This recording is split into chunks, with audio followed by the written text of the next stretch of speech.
Hey fellow foodies, it's Faye from facefood.com. Today I'm going to show you how to make this nice and fluffy chocolate buttercream. It's not a fudge buttercream, so it's not going to be as dark or as fudgy, but it definitely tastes great and it pipes beautifully. So in the bowl of our stand mixer we have our espresso powder and our salt. I love using espresso powder because it really brings out the chocolate flavor, but I do recommend using a light espresso powder so it's not super bitter. I'm going to add in the confectioner sugar. I did sift it before I'm putting it in there. And then we're going to just mix it on this lowest setting. We're going to add in the boiling water. We don't have to add it all in, we just kind of see how it goes with about half of it. And then if we have to add more later, we can. Reason we do that is because certain areas are more humid than others, so you may not need as much water. Okay, so I'm going to add in the vanilla extract at this point.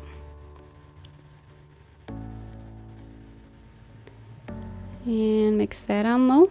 And then I'm going to turn it up to a high speed, medium high, I should say. A medium high speed, and then we're going to add in the chunks of butter. I do recommend using unsalted butter. If you're using salted, of course, just leave your salt out.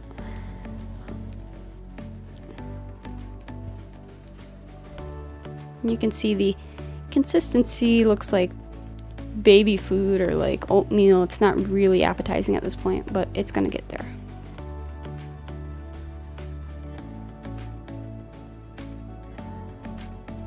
Okay, so after the butter, add in the shortening. I'm using high ratio shortening. Of course, the popular brand is SweetTex. There are other brands as well, though. Definitely recommend using that kind of shortening instead of Crisco or what you'd find at the supermarket. The other ones are no bueno, okay? So after you mix in the shortening, we're still not done. We're going to add in the melted chocolate.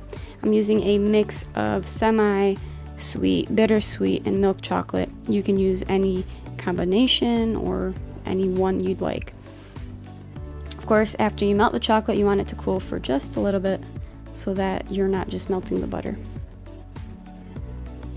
This is buttercream, of course, so we don't want to do that.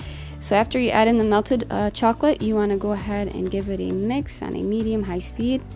And then we're adding in the cocoa powder. Well, why did I do this separately? I don't know. It really doesn't matter if you add it before adding the butter or after adding the butter or together or not together. It's the same thing. So if you're reading the recipe and you're like, why did you do it this way in the video? Trust me, it doesn't make a difference. The key here is we want to mix it for about 10 minutes. You want to mix on a medium-high speed for about 10 minutes or until it's nice and fluffy. We really want to incorporate the air into there. That's what's going to give it its great fluffy consistency. This tastes great. Like I said, it pipes beautifully.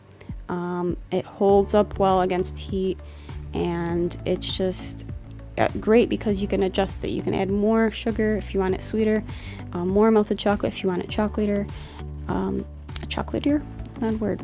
Chocolatier? You know what I mean.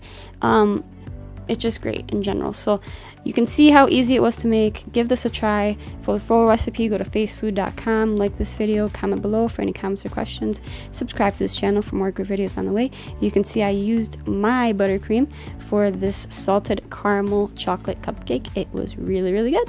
So I do suggest you give it a try. And until next time, guys, you have a wonderful day.